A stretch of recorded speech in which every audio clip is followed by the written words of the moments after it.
Tonight, we issue a warning regarding a presence that has been documented across residential zones. One that does not break windows, force doors, or leave footprints on the carpet, but instead takes a quieter, more insidious route into the private spaces of your life. It does not come from outside in the usual sense, nor does it need the permission of an open door or a forgotten lock. The anomaly, designated Entry Form 9, does not walk into your home at all. It finds its way through the stillness of images, through the flat surface of photographs you once trusted to preserve memory. What was once a harmless archive of faces and moments becomes, under its influence, a passage, a slow-moving breach that appears safe until it is too late. If you are listening, you must pay close attention to the details of what follows. Your safety depends not on strength or courage, but on recognition and restraint, because this entity thrives on attention, on the subtle act of your gaze lingering too long. It begins with photographs that you have already grown accustomed to, family portraits, school pictures, vacations pinned to cork boards or sealed in albums. There is no intrusion at first, only a creeping wrongness that disguises itself as imperfection. You may think the picture looks darker than you remembered, as though the room where it was taken had one fewer light on that day. Shadows may pool in corners where before there was only brightness. A wall that should have been blank might seem faintly smudged, textured as if someone had pressed against it from the other side. You will tell yourself this is memory playing tricks, that the paper has aged or that the ink has faded. This is what the anomaly counts on. Dismissal is its first victory. When you fail to act at this stage, you allow it to anchor more firmly to the surface of the photo, to begin making adjustments. The first adjustment is often architectural. A doorway may appear in the background where there had been none before, or a window that you know was never part of that room might be visible just beyond someone's shoulder. These structures are not random inventions. They are entrances, preliminary shapes that the anomaly fashions for itself, as if rehearsing the act of entering. You may glance at the photo one day and see your cousin standing in the living room with a smile, and behind him, where the wallpaper once stretched unbroken, a narrow frame appears, a rectangle just slightly ajar. You will question it, but memory is weak against the printed image, and soon you will wonder if perhaps you simply forgot the details of that house. Do not rationalize. Do not tell yourself the house always had that door. If you notice structural changes in your photos, this is stage 1. At stage 2, the anomaly begins to involve people. Not in the sense of new faces suddenly present. That is another form of breach, unrelated to this one. Entry Form 9 uses what is already there, but distorts it. The subjects of the photo may lean slightly differently than before, as if they have been nudged. Their expressions may alter in subtle but undeniable ways. A smile stiffens. An eye no longer points at the camera but glances toward the new doorway behind them. A tilt of the head suggests unease. These are not accidents. The anomaly has begun manipulating the stored likeness of those you know, using their captured image as raw material for its own movement. This is not simply a distortion of the picture. This is rehearsal for animation, practice in flexing its influence. By the time you notice a familiar face beginning to acknowledge the fabricated door, the anomaly is already halfway through. Stage 3 is the passage itself. The door that once appeared flat within the photo may now seem to open further. Light might spill from its frame even though the rest of the photo remains unchanged. This light is not a trick of glare or reflection. It is the glow of a threshold between the static world of the image and the space you inhabit. If you stare too long at this detail, you may notice depth where there should only be flatness. The inside of that fabricated door may reveal a staircase, a hall, or even a second room that you know never existed behind those walls. This is the anomaly unfolding a tunnel, the beginnings of a corridor from its plane into yours. At this point, you must resist the urge to keep looking. The more you analyze the depth, the more you accept its possibility, and with acceptance, the breach strengthens. If you reach stage 4, you will know by the sound. At first it will seem like the photo is making a noise, which is impossible and therefore easily dismissed. A faint hum, like a refrigerator from another room, or the sound of paper crinkling without being touched. But if you remain near the photo, the sound will sharpen. You may hear footsteps as if someone were pacing in the hall just beyond the frame of the printed doorway. You may even hear the creak of a floorboard that corresponds to no house you've ever lived in. The subjects of the photo may now be fully turned toward the door, their smiles erased, their expressions fixed in silent dread. At this stage, you are no longer dealing with a static breach but an active one. The threshold is prepared, and the entity is waiting for you to notice long enough for it to step across. The final stage, stage 5, is entry. If you remain in the room while the sounds continue, if you allow yourself to believe that the depth is real and that the doorway truly opens into space, the anomaly will step through. It does not arrive as a shape at first. It is felt as a draft, a coolness that spreads into the room even though the windows are closed. Then you may notice the smell of dust, as if an attic has been opened nearby. The photo will no longer hold its shape. Corners will bend inward, the surface seeming to ripple. And then, in one silent motion, the fabricated doorway will be gone from the picture. Your memory will tell you there was something there, but your eyes will insist it was always blank. That is when you must leave. Because if the door is absent from the photo, it is present somewhere else. Inside your house, within your walls, behind you when you turn too quickly. For now, remember this: do not burn the photo and do not tear it. Fire and destruction only sever the anomaly's anchor to the image, releasing it without containment. Instead, place the photograph face down inside a drawer lined with salt. Cover it with an opaque cloth, preferably black, and store it where light cannot reach. The Office of Anomaly Safety has confirmed that this containment slows the entity's ability to move freely. If you cannot dispose of the image safely, contact the Regional Bureau immediately. Do not attempt to destroy it yourself. Once the threshold has been opened and the photograph no longer carries the false doorway, the entity does not remain confined to one corner of the house. It moves along the places where memory and familiarity intersect, settling first in the rooms that contain the most objects tied to your past. Bedrooms, living rooms, dens, spaces layered with photographs, souvenirs, and furniture that has accompanied you across the years. It thrives not in the dark, as most would assume, but in the weight of recognition. A chair you have always known, a blanket you used as a child, a mirror that has reflected your face countless times. These are not inert items to it, but anchors. Once it has entered, it drifts between them, attaching itself like a parasite to the things you consider most secure. This is why entry is so difficult to recognize at first. It does not stomp, crash, or tear its way forward. It slides between the margins of what you know and what you remember until you are unsure where the difference lies. Reports from those who encountered the anomaly after entry are difficult to compile, as most did not survive long enough to provide a clear record. Still, there are consistent fragments among the testimonies gathered. One witness described the smell of damp paper clinging to the air, as though the whole house had been lined with old books left to rot. Another insisted that the room seemed to lengthen after nightfall, with the hallway stretching farther than it had before, each step echoing as if in a building twice its size. Several accounts mention reflections, not in photographs this time, but in mirrors and windows, bending out of sync. A man shaving in his bathroom mirror saw his own hand continue to move long after he had set the razor down.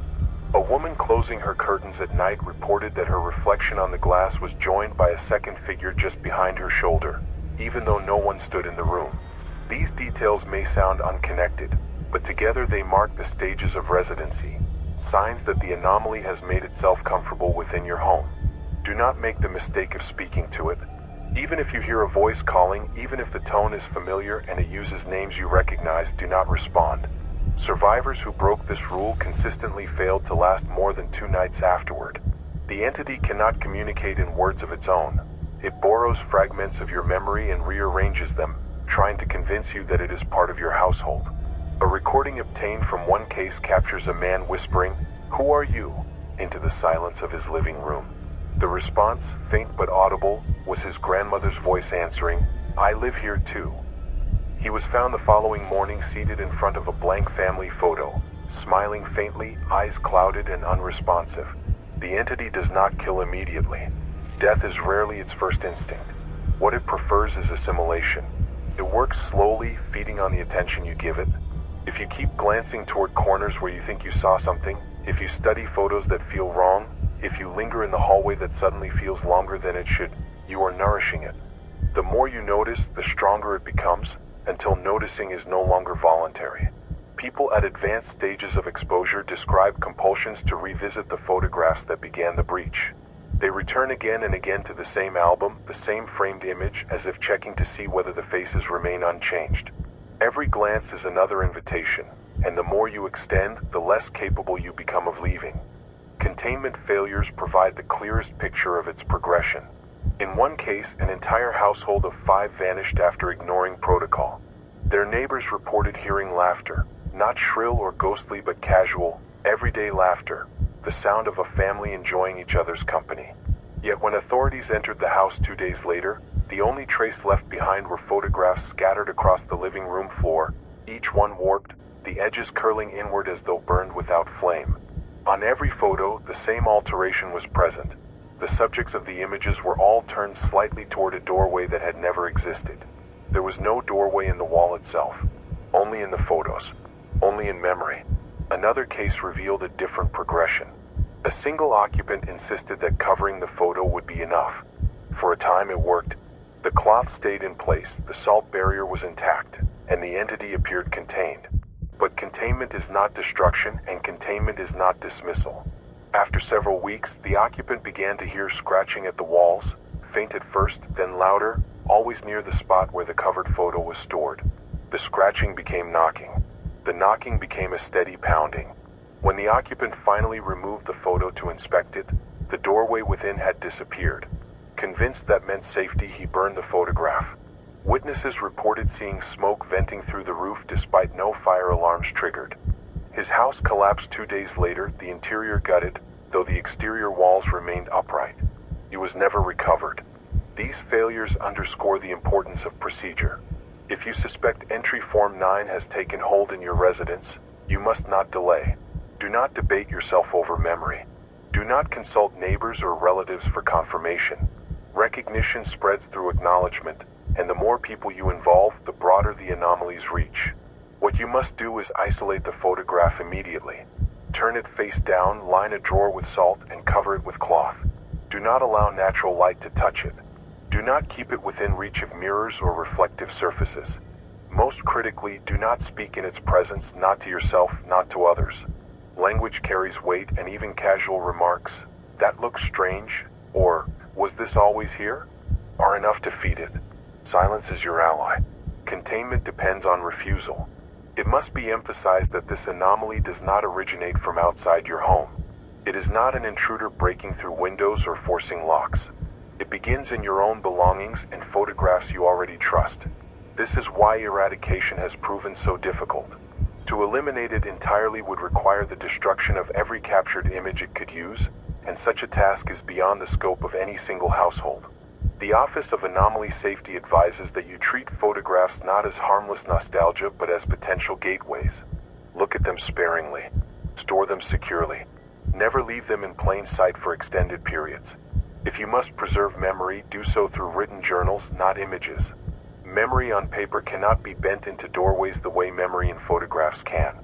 When Entry Form 9 moves past its initial occupation of rooms and reflections, the final phase is assimilation not of space but of the living.